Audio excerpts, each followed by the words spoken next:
August 21st, 1995, Elland Road, 51st minute. A ball dropped from the sky toward a man with fire in his eyes. For the next 3 seconds, 35,000 people will hold their breath, because what happens next will be replayed for the next 30 years. Tony Yeboah traps the ball on his chest. He doesn't even look at the goal.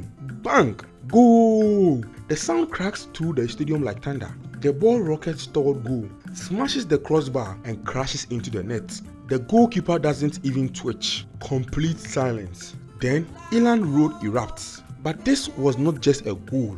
This was revenge. This was a skinny kid from Ghana's dusty streets, proving that dreams don't care about your zip code. And the story of how you got there, it is more unbelievable than that thunderbolt strike.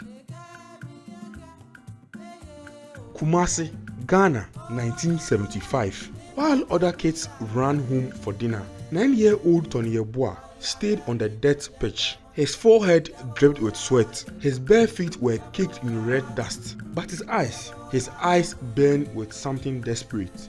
See, Tony Yeboah had a secret. Every night, he snuck out of his family's cramped concrete house to practice football alone. Why? Because during the day, the bigger boys laughed at him. They called him the stick boy. They said he was too weak for real football.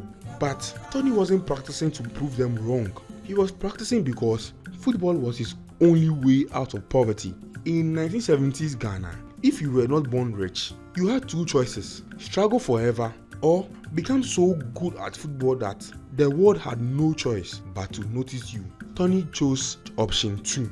Hour after hour, he practiced with makeshift balls, plastic balls stuffed with newspaper, goalposts made from sticks. But that right foot was becoming a weapon of mass distraction. When frustration boiled over, Tony would find rocks on the pitch and blast them toward imaginary goals. His older brother would joke, "Tony, you kick stones harder than most players kick real balls." One day, Tony overheard 2 older brothers laughing. "Look at Stick Boy kicking stones again. He thinks he's going to be famous." Tony stopped mid-kick, turned around, stared them down. One day, these stones will become thunderbolts and the world would watch. Little did anyone know how prophetic those words would become.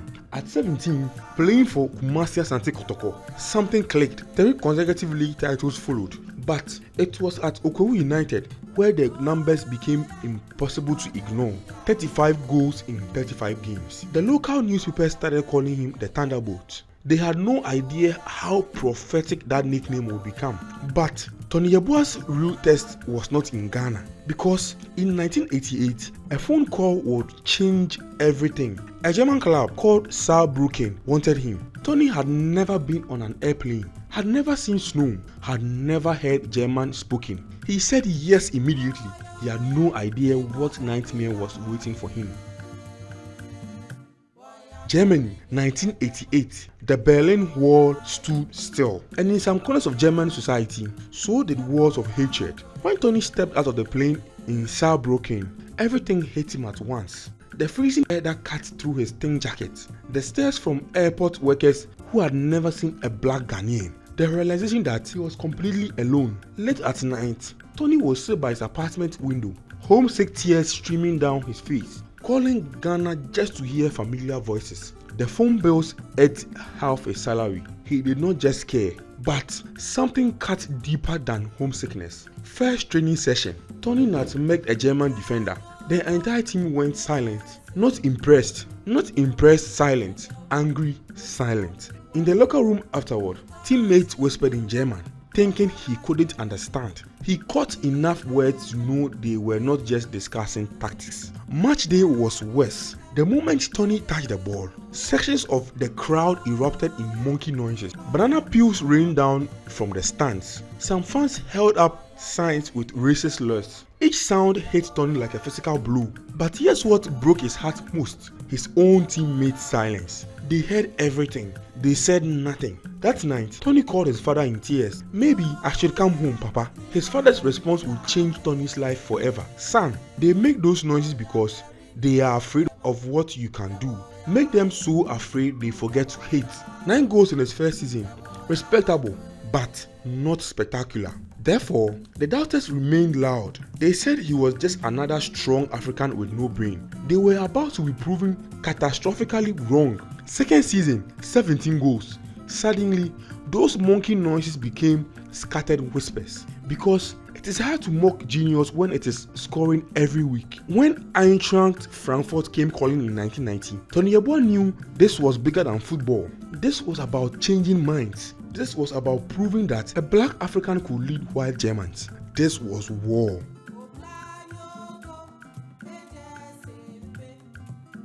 Frankfurt's World Stadion, 1992. Tony Yeboah jogged onto the pitch wearing something no African had ever worn in the Bundesliga, the captain's armband. The stadium fell silent. 50,000 pairs of eyes stared at the skinny Ghanaian who dared to lead their team. Some fans shifted uncomfortably in their seats. Others sneered openly. Tony felt every single stare. His heart pounded. His palms sweated. But then he remembered his father's words. Make them so afraid they forget to hate. What followed was football carnage. First game as captain, hat-trick. 3 thunderbolts that left the goalkeeper picking the ball out of his net like he was in slow motion.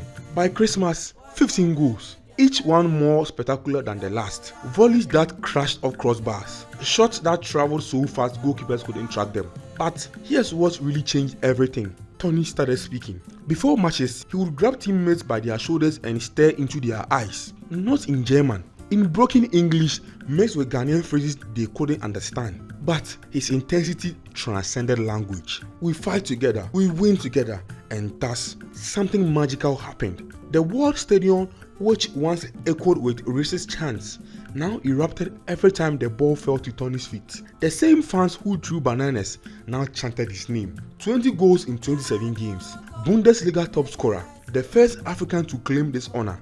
But more importantly, Tony had done something unprecedented. He had transformed 50,000 enemies into believers. He had proven that excellence could cure hatred. The 1993 to 1994 season brought another top scorer award. 18 goals in 22 games. Tony was untouchable. But just as he reached the pinnacle of German football, everything exploded. December 1994, new manager Job Heynckes arrived with one announcement. Tony Yeboah, JJ Okocha, and Mauricio Godino will undergo special fitness training. The German players, no extra training. Tony felt a stomach drop. He had experienced this before. When people treat you differently because of your skin color, you can feel it in your bones. You just know. The standoff escalated. Tony was suspended. His Frankfurt career was over. But sometimes when one door slams shut, another door explodes off its hinges. And Tony Yeboah was about to explode onto English football like a thunderbolt from heaven. The goal that shook the world. Leeds United, January 1995. When Tony arrived at Elland Road, English football had never seen anything like him. In his first season, he scored 12 times in 18 league games. The fans were intrigued, but not yet converted. That was about to change forever. August 21st, 1995. Liverpool vs Leeds United, Monday Night Football. Leeds needed a goal. Liverpool's defense looked unbreakable. Then, in the 51st minute, destiny intervened. A cross floated in from the right wing. Tony was lurking on the edge of the penalty area, chest out. He was ready to pounce. The ball dropped from the sky like a gift from the gods. Tony knew immediately this was his moment. All those years of abuse, all those monkey noises, all those coaches who doubted him, everything came flooding back in one instant. He cushioned the ball perfectly on his chest. No backlift, no hesitation, just pure explosive revenge. Goal! The sound of his boots connecting with leather echoed through Elland Road like a gunshot, like thunder from heaven, like every stone he had ever kicked in anger finally finding its target. The ball rocketed toward goal at impossible speed, struck the underside of the crossbar with a metallic clank, and crashed into the net so violently that the whole goal shook. Liverpool's goalkeeper, David James, one of England's best, did not even move. He just stood there, frozen, watching physics bend to Tony's will. For one impossible second, there was complete silence. 35,000 people processing what they had just witnessed. Then, Elland Road erupted like a volcano. The noise that followed wasn't just cheering, it was something primal. It was 35,000 people experiencing pure awe at the exact same moment. In the stands, grown men hugged complete strangers. Some were crying, not because Leeds had taken the lead, but because They had just witnessed perfection. Tony sprinted toward the corner flag, arms outstretched, face to the sky. He had done it. He had created something that would outlive him. But Tony wasn't finished destroying English football. Just weeks later, away at Wimbledon, he collected the ball near the halfway line. 1 touch to control, 2 touches to set himself, a burst of pace that left defenders grasping at air. From 25 yards out, he unleashed another thunderbolt. Bang! Goal! Off the crossbar, into the net. 2 goals, 2 crossbars, 2 moments that would be replayed until the end of time. Standing in that goal, watching the net bulge, Tony knew something had changed forever. He was not just a footballer anymore. He was an artist, a destroyer of physics, a man who turned dreams into reality. English football had found its new king, and thus the legend was born. But behind the spectacular goals lay something heavier than any trophy: the weight of representation. See, Tony was not just playing for Leeds United. He was playing for every kid in every African village who kicked stones and dreamed of European stadiums. Every goal was not just a statistics. It was proof that black Africans belonged among the world's elite. Before Tony, when young Ghanaian players dreamed of professional careers, they thought of local clubs. After Tony, they dreamed of the Premier League. He did not just expand possibilities, he shattered ceilings. But this pressure was crushing. Every bad performance was analyzed not as individual failure, but as evidence that African players could not handle European pressure. Every spectacular goal was a victory for an entire continent. Tony felt this responsibility with every touch. In interviews, he would say, "I play for Ghana first, Leeds United second." But in 1992, that weight became too much to bear. Africa Cup of Nations final, Ghana vs Ivory Coast. Captain Abedi Pele was suspended. As vice captain, Tony naturally expected to lead the team. Instead, the coaching staff gave the armband to Anthony Baffoon. That moment shattered Tony's heart. You could see it in his eyes during the team photo. This was not about a piece of cloth. This was about respect. This was about his own country saying he was not good enough to lead. Ghana lost on penalties in the final. Tony was devastated, not just by the defeat, but by the feeling that even his homeland did not fully believe in him. Lying in his hotel bed that night, Tony made a promise: "I will prove to everyone, including Ghana, that I deserve respect." That disappointment would fuel Thunderbolt for years to come.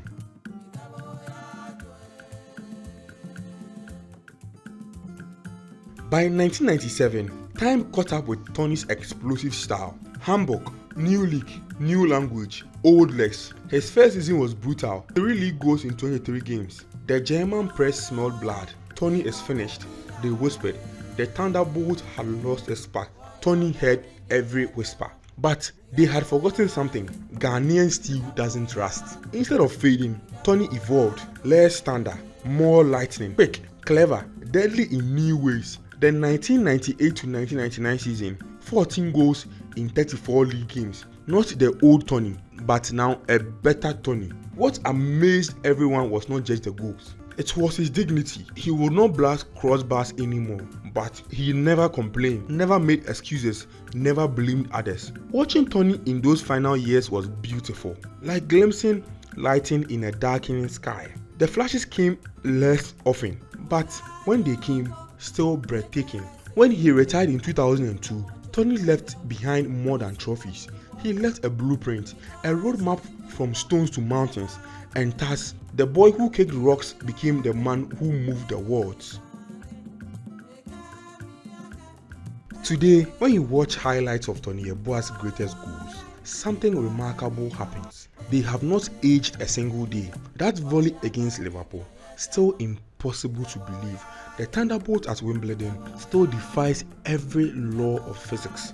But Tony's legacy goes deeper than YouTube highlights. Walk through any African football academy today and you will see his influence. Young strikers practicing volleys, dreaming of hitting crossbars, believing that European stardom is not just possible, it is inevitable. Because Tony was Africa's first global football ambassador. His success opened doors that benefited countless players.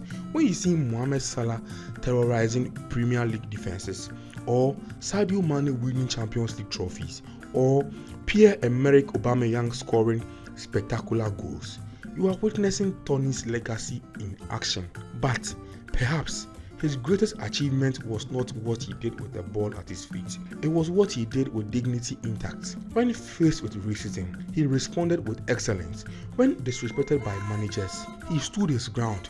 When overlooked by his own country, he kept giving his best. Tony showed the world that success without dignity is hollow. He proved that you could reach the top without compromising who you are. Every crossbar that still rings from his thunderbolts carries a message. Dreams don't care about your background. Excellence speaks every language. And sometimes, just sometimes, a kid who kicks stones in Ghana can shake crossbars in England. From stones to thunderbolts, from dust to glory, from nobody to legend. In the end, Tony Yeboah's story is not just about football. It is about a boy who refused to accept limitations, who turned hatred into fuel, who answered it with thunderbolts. Every time a young African player steps onto a European pitch, they carry a piece of Tony Yeboah's DNA. Every spectacular volley attended in playgrounds across Africa echoes his influence. Every player who stands up for their dignity follows his blueprint. The thunderbolt from Ghana may have stopped scoring goals, but the reverberations will echo forever in the crack of leather on crossbars, in the roar of crowds witnessing impossible shots, in village kids who kick stones and dream of thunder. Because sometimes, just sometimes, lightning strikes twice, and when it does, the whole world stops to watch.